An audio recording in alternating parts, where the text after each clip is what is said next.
Good morning, good morning, good morning, good morning, good morning mga idol. Long time no see mga idol. Namiss niyo ba ako mga idol? Ito naman po si idol. Mahingay na naman po. Mga idol, inaano niya po namin kayo. Napuntahan niyo po ang aming bakery.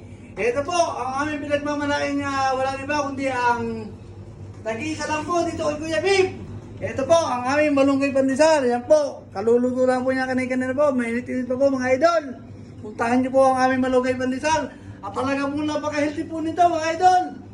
Nakakain ka na ng tinapay. May vitamins ka ba? Saan ka ba mga idol? Dito lang, kay Kuya Bib. Wala po dito katulad. Nag-iisa lang po ito sa UAE mga idol. Kay Kuya Bib nyo lang po matatagpuan ang malunggay pandesal. At talaga po dinudungo po lang ito ng mga customer natin mga idol. Talaga po malagi po sa lahat ang malunggay pandesal kay Kuya Bib. Kaya mga idol, ilan niya po namin kayo mga idol. Napuntahan niyo po ang aming bakery. Dito lang po kami sa